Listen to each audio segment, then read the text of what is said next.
I'm not going to say that these are the foods you must eat, these are the foods you should not eat based on some morality. I'm not going in that direction at all. I'm just saying the quantity of food we eat, because there is some emotion associated with it, we eat more or less. Sometimes we totally dislike food.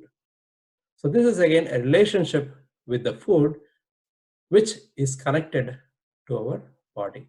So therefore, the amount of food we eat, that is something we need to be mindful of. That's why in many traditions, I think I would say almost all the religious traditions ask you to be moderate when it comes to how much you eat. There are certain periods in time, in a month or so, they ask you to let go of the food, fasting, right? It's there in all the religions. Even when you look at Christianity, a while back, the people may not eat meat for the entire week. And then during what they call as the Lent period, so one time they're allowed to eat meat. Now things have changed. But there are some people who follow that even today.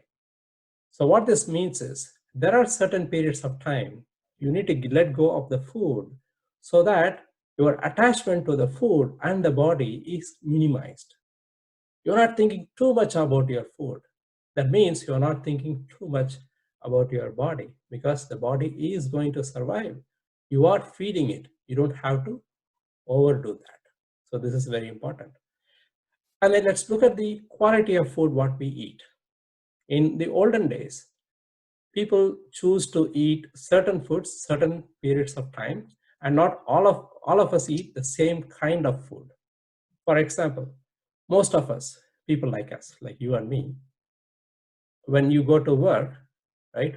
So let's say I go to work in the morning hours, the only amount of physical exercise I get is walk a few steps to go to my car, take the car, and I'm just sitting and go to my office, maybe walk a few steps, take an elevator, and then go and sit, right? In the afternoon, you again take an elevator or a few steps down, go to the cafeteria, eat the food, sitting, and go back to work. Same thing you do after you come back. Take the car, come back home, and sit. What you do for relaxation? Sit in front of a TV or with your laptop and then watch something, or chat with your friends or family, all sitting, and then go to bed.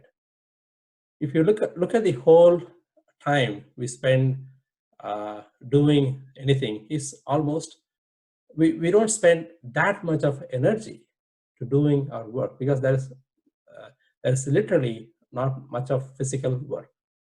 In this kind of condition, can you eat the food which is required for somebody who is spending so much of time in a field? If you look at some of the people who are working in the fields, like in Fresno, they start at 3:30 in the morning. They wake up so early, and they have to go through all this work in the field in the early morning. Could be hot or sometimes cold. They have to go through all of this even before the sun arises, because it may become hot.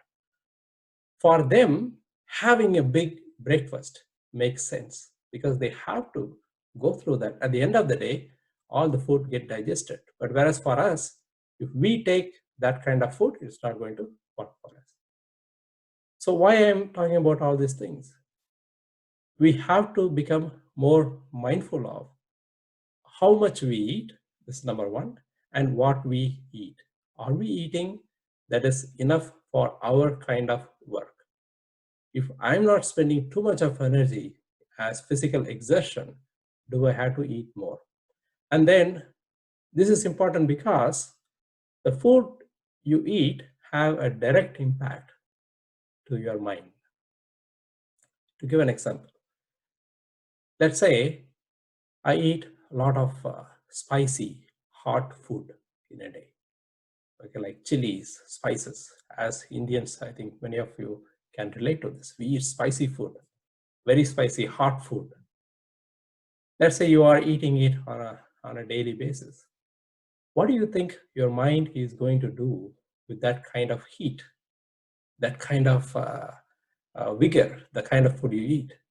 And obviously, so when you operate in your life, there is going to be much more anxiety. There is going to be much more anger because the body needs to express it. As I said before, the entire body is made up of the food you eat. When this is going to affect your mind, the body is also going to express itself, and you may become more angry. So what is the alternative? Can you choose a food, something which is going to bring down that heat? This may help. Even in some parts of, at least in my family, when you get sick, you will be given a food which is very, very bland.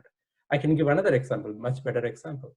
So when I go to our Zen center, where I go for my classes, to attend classes, the food they give will, it'll have little bit of salt, little bit of some spiciness, but you won't feel like there is a lot of spice or heat, anything like that.